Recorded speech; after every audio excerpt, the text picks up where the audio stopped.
We talk about how companies abuse the copyright system all the time, and now YouTube is making it so that you, the content creator, can also abuse the copyright system if you want, or use it to just get stuff taken down that legitimately needs to be taken down.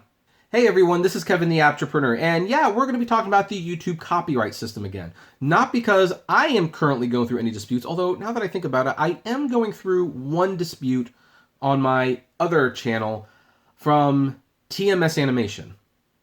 It sounds like a dirty name, but it's not. They make the Detective Conan anime, and they don't like that I use a couple clips from their show in a news video I made, even though they were of commercials and they're more than fair use. But anyway, you might have gotten this email. Frustrated by re-uploads of your content? Good news, with the new copyright match tool, we'll automatically find content on YouTube that matches your own. You simply review the matches and choose the next step. So the copyright match tool in action. Create and upload your video to YouTube. We'll let you know when we find copies of your content, review matches, and take action. So let's go over to that other channel right now. This one does not have nearly as many subscribers or makes nearly as much money.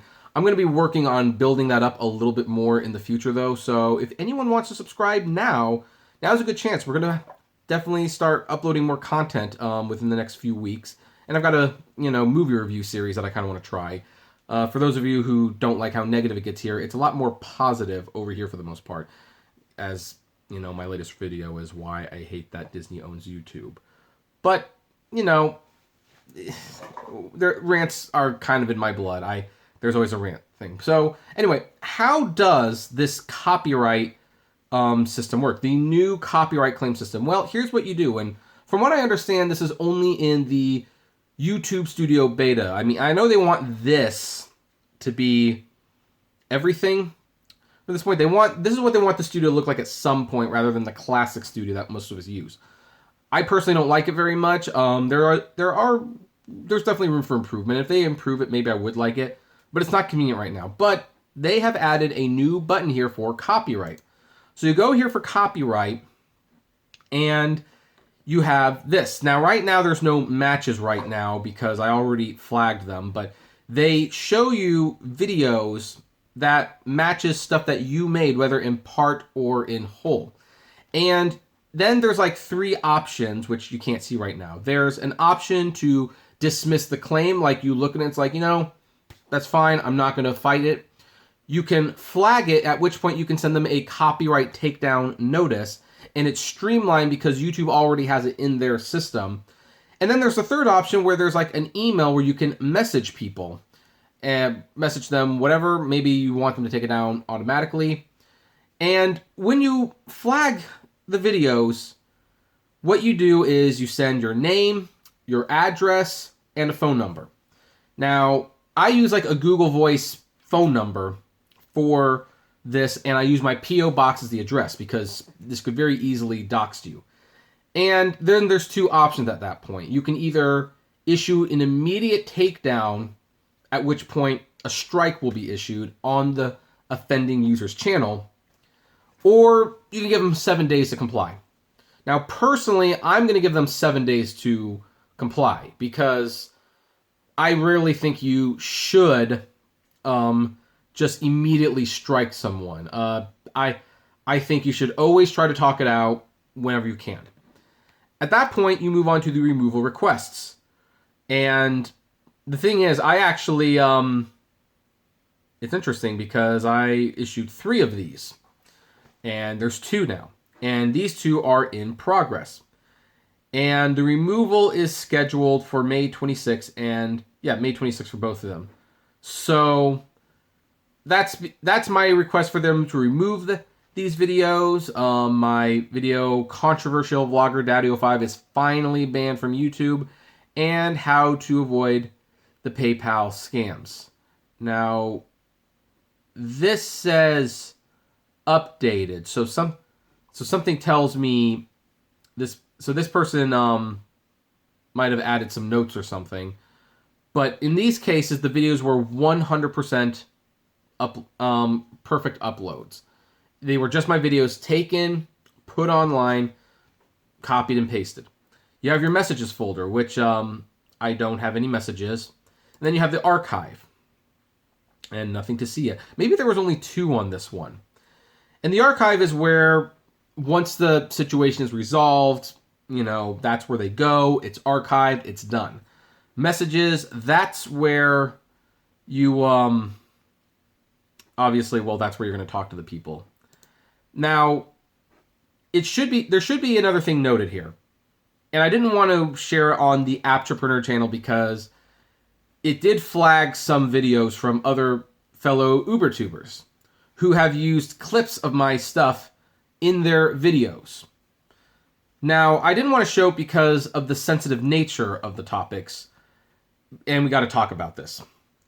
In those cases, they did match my content at least partially. Not 100%, but partially. They factored in areas where the content was available. So I could flag those, and I could actually do an extra thing. I could actually ask for the monetization, or I could request to remove it, or I could strike it down. Now, the thing about some of these videos was that some of the clips in these videos were from UberTubers who disagreed with me on something.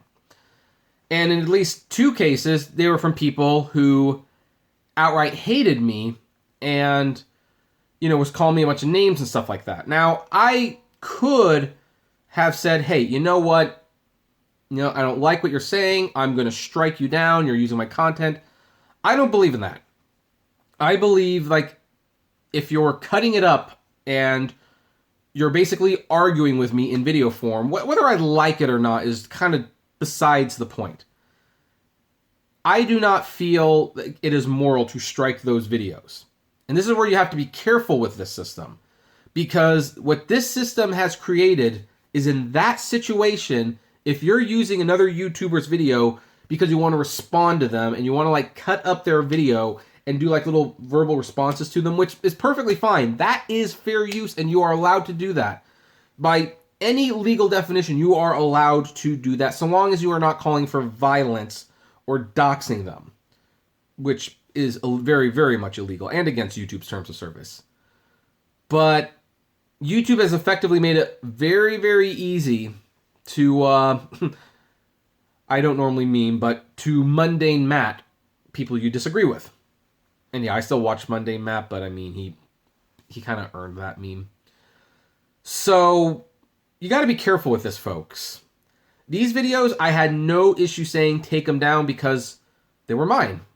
100% they were the exact same videos that I made, and they just re-uploaded them. And with the exception of this one, because this is a Family of 5 fan page, it has 817 subscribers.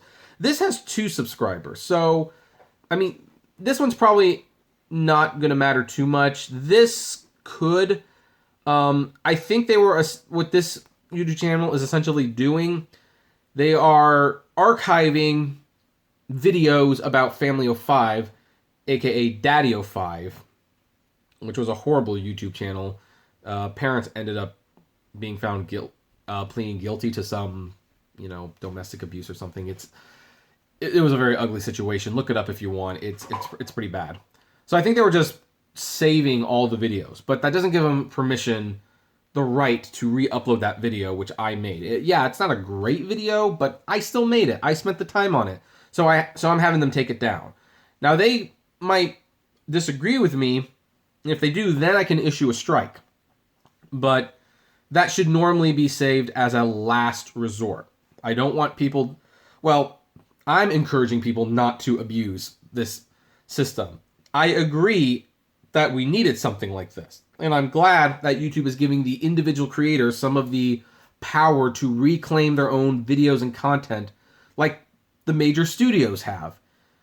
And they're doing it in a way that's easy and effective.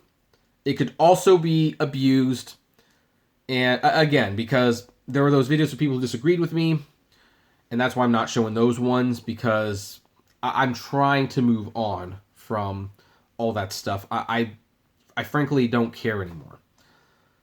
But I could have struck their videos down and given their channel strikes. I mean, I'm not saying I was going to do that. Clearly, I wasn't going to do that, and I haven't done that. But I could have because of this.